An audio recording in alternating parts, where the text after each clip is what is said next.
At one point I thought, I'm going to die.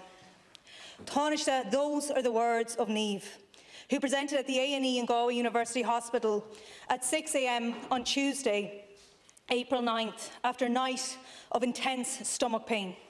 Despite being unable to walk or sit with the pain, Niamh wasn't triaged until after 7 a.m. She felt the nurse had no time to ask proper questions and she was rushed out. When her bloods were taken over an hour later, Niamh was in a bad way and she could barely move with the pain.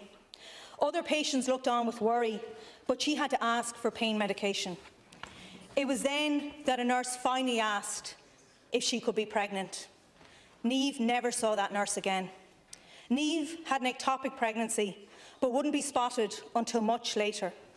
5 hours after she presented at reception, Niamh finally saw a doctor.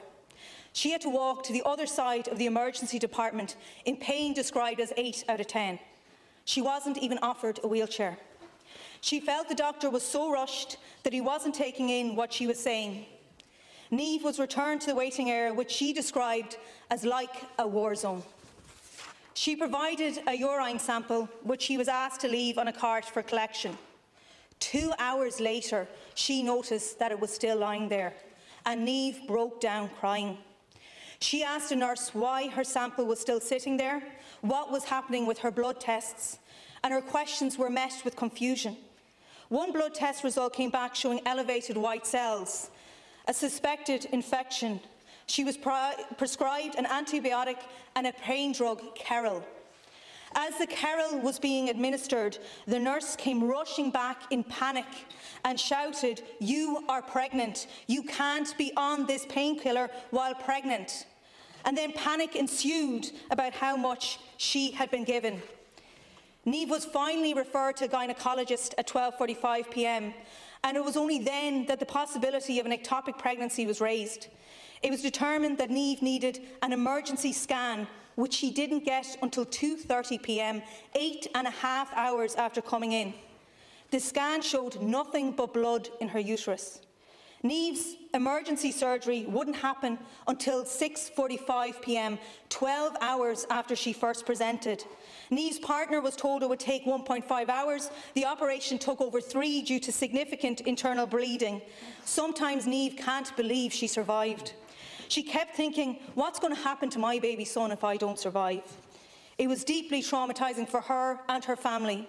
Niamh told me, "I don't blame anyone. There was too much pressure on them. They weren't even able to handle the amount of people at 6 a.m. I'm lucky I went in early in the morning. If I'd gone later, I don't know if I'd still be here." The chaos Niamh experienced in GUH is not unique. In the last 3 years, the overcrowding alert was activated more times than any other hospital. The hospital was clearly understaffed, the workers were run off their feet, there clearly wasn't enough beds. Taoiseach, stories like Niamh's are why your recruitment embargo is so dangerous. Lift this recruitment embargo, fund the 1,500 beds that our hospitals need, deliver the elective centre for the West, invest in our local health services. This is the only way to tackle overcrowding. But Minister Taoiseach, I could ask you plenty of questions about the health service, but I'll leave that to Niamh, who wanted me to ask you. People are dying needlessly in our emergency departments. I could have been one of them. We need change. What is it going to take for change to happen? Taoiseach, what is it going to take?